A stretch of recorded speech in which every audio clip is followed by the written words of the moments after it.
والفاتح لمن غلق المؤمن الحق بالحق أبي القاسم محمد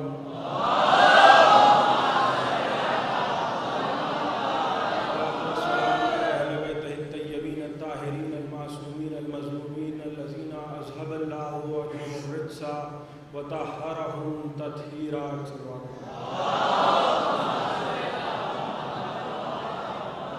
أما بعد فقد قال سبحانه وتعالى في محكم كتابه المجيد ومتقن خطابه الحميد وقوله الحق: بسم الله الرحمن الرحيم. وكيف تكفرون وأنتم تتلى عليكم آيات الله وفيكم رسوله فمن يعتصم بالله فقد هدي إلى صراط مستقيم. صلوات.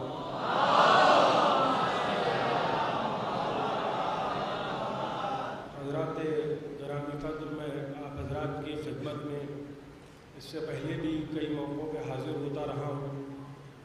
ایک طویل غیاب کے بعد آج میری حاضری ہے.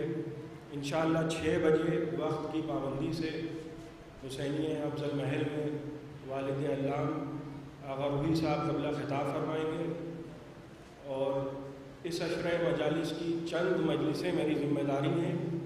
آئندہ جو ہوگا انشاءاللہ آپ کے سامنے ہوگا. ایک باواز بلند سے پڑھا کر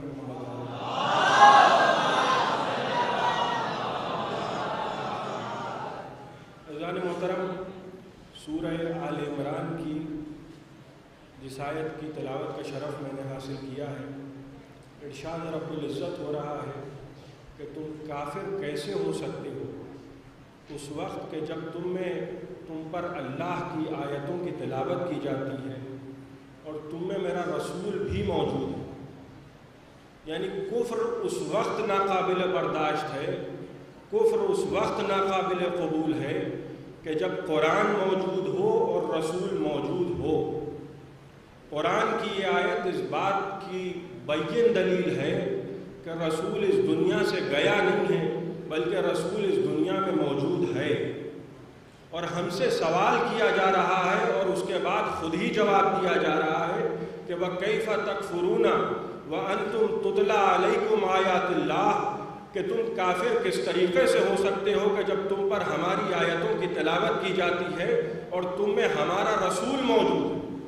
ایک اللہ کی کتاب، ایک اللہ کا رسول، بس ہو گئی ہدایت؟ کہا نہیں. فَمَنْ يَعْتَصِمْ بِاللَّهِ فَقَدْ هُدِيَ إِلَى صِرَاطٍ مُسْتَقِيمٍ، کہ دیکھو جس نے اللہ کی راہ کو مضبوطی سے تھاما. یعنی کتاب، قرآن، نبی محمد اور اللہ کی راہ کو مضبوطی سے تھامنا ہے. یعنی فقط قرآن اور رسول کافی نہیں ہے، راہ خدا پہ بھی چلنا. فَمَنْ يَعْتَصِمْ بِاللَّهِ فَقَدْ هُدِيَ إِلَى صِرَاطٍ مُسْتَقِيمٍ، دیکھو جس نے اللہ کی راہ کو، اللہ کی رسی کو مضبوطی سے تھام لیا، اس کی ہدایت کی گئی صراط مستقیم کی طرف. یہ ہے قرآن کریم. ایک بات میں آپ حضرات کی خدمت میں یہ عرض کر دوں عزیزان محترم کہ دنیا میں مسلمان پریشان اس لیے ہیں کہ نام کے مسلمان ہیں، کام کے مسلمان نہیں ہیں. کاش کہ یہ کام کے مسلمان ہوتے، پہلے رسول کو سمجھ لیتے، پہلے قرآن کو سمجھ لیتے. جب رسول ہی سمجھ میں نہ آئے گا، جب قرآن ہی سمجھ میں نہ آئے گا، جب سمجھ میں نہ آئے گا تو سمجھائیں گے کیا؟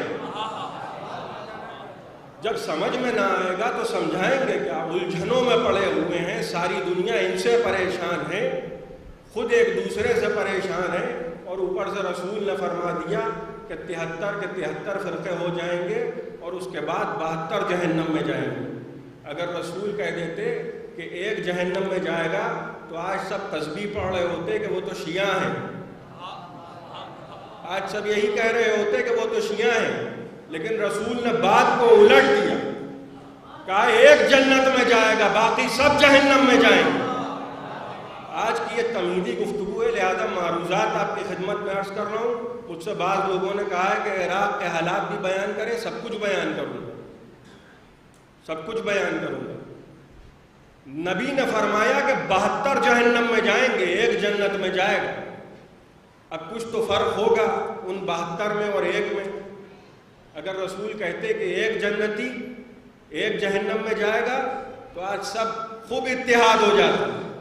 اور سب اس بات کی تسبیح پڑھ رہے ہوتے کہ وہ تو شیعہ ہیں، وہ تو شیعہ ہیں۔ نبی نے بات کو الٹ دیا، نبی نے بات کو الٹ دیا، کہا سب جہنم میں جائیں گے، ایک جنت میں جائے گا۔ کیونکہ میں بقرات اعظم نہیں ہوں، لہٰذا آپ حضرات کی خدمت میں بہت واضح طور پہ عرض کر دوں کہ میں یہ نہیں کہتا کہ میں بہت بڑا انٹیلیکچوئل ہوں، میں بہت بڑا عالم دین ہوں، میں شیعہ ہوں۔ اور آپ حضرات سے ایک وصیت بھی ہے، ایک نصیحت بھی ہے کہ اپنی اولاد کو شیعہ بنائیے، عزادار بنائیے، اس لیے کہ اگر اس دنیا میں آپ کو اپنی اولاد کو کچھ بنانا ہے تو کچھ بھی بنائیے، لیکن اس دنیا کے لیے اگر کچھ بنانا ہے تو اس دنیا میں عزادار بنائیے، اس لیے کہ وہاں کچھ کام وام نہیں آنا، وہاں کچھ کام وام نہیں آنا ہے سوائے محبت آل محمد کے۔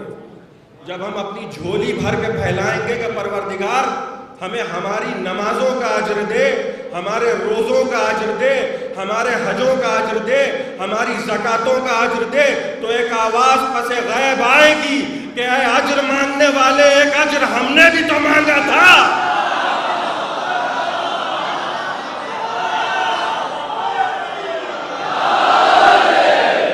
تو اگر اجر دیا ہے تو اجر مانگو، اور اگر اجر نہیں دیا ہے تو بھی کوئی اجر مانگنے نہ آئے، شکل بھی نہ دکھائے۔ یوم تسود وجوہ وتبیض وجوہ، قیامت کے دن کچھ لوگوں کے چہرے سیاہ ہو جائیں گے، خدا کی قسم۔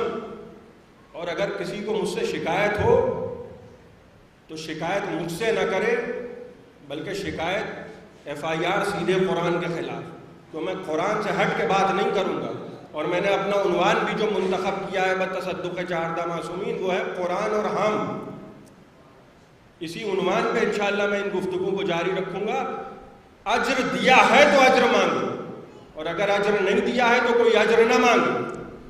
یوم تبیض وجوہ وتسود وجوہ، قیامت کے دن کچھ لوگوں کے چہرے کھل جائیں گے، کچھ لوگوں کے چہرے کالے ہو جائیں گے، جسے ہم آپ محاورتاً کہتے ہیں کہ منہ کالا ہو جانا۔ تو قیامت کے دن لوگوں کے منہ کالے ہوں گے، یعنی کیا ہوا روز حشر؟ منہ کالے ہونے کا دن۔ اب کن کے منہ کالے ہوں گے قیامت کے دن؟ کن کے منہ کالے ہوں گے؟ کن لوگوں کے منہ کالے ہوں گے قیامت کے دن؟ اور سب ایک دوسرے کو دیکھ کے کہیں گے کہ بھائی آپ کا چہرہ کالا کیوں ہو گیا، آپ کا چہرہ سیاہ کیوں ہو گیا؟ وہ کہیں گے آپ کا بھی تو چہرہ سیاہ ہے، آپ کا بھی تو چہرہ سیاہ ہے۔ اسی لیے ہم کہتے ہیں کہ ذرا دیکھ بھال کے محبتیں کی جائیں، اس لیے کہ معصوم فرماتے ہیں کہ اگر انسان کو ایک پتھر سے بھی محبت ہو جائے تو روز حشر اس پتھر کے ساتھ محشور کیا جائے گا۔ اپنی محبتوں کو دیکھ بھال کے سنبھال کے رکھیے، آل محمد سے محبت کیجیے، اس لیے کہ روز حشر کے مالک محمد و آل محمد ہیں، سوائے اور ان کے کوئی روز حشر کا مالک نہیں ہے۔ کاش کہ مسلمان سمجھتے کہ قرآن کیا ہے، کاش کہ مسلمان سمجھتے کہ اسلام کیا ہے۔ وہ نبی اولی العزم کہ جو اس وقت بھی نبی تھا کہ جب آدم آب و گل کے درمیان تھے، کیا تاریخ لکھی ہے کہ یہ اپنی کتابوں میں لکھا کہ جب جبرائیل نازل ہوئے تو نبی ایک مرتبہ جبرائیل کو دیکھ کے گھبرا گئے، نبی پریشان ہو گئے، اور اس کے بعد نبی کی طبیعت خراب ہو گئی، اور نبی اس عالم میں ختیجہ کے گھر آئے اور آ کے ختیجہ سے کہا کہ آج میں نے ایک نوری مخلوق کو دیکھا کہ جب میں خدا کی عبادت میں مشغول تھا۔ یعنی یہ بھی لکھ رہے ہیں کہ نبی خدا کی عبادت میں مشغول تھا، اور یہ بھی لکھ رہے ہیں کہ نبی نہ تھا۔ مجھے آج تک یہ نہ سمجھ میں آیا کہ 12 وفات منائی جاتی ہے تو کس کی منائی جاتی ہے؟ اما جب پیدا ہونے والا رسول تھا ہی نہیں تو تم 12 وفات مناتے کس کی ہو؟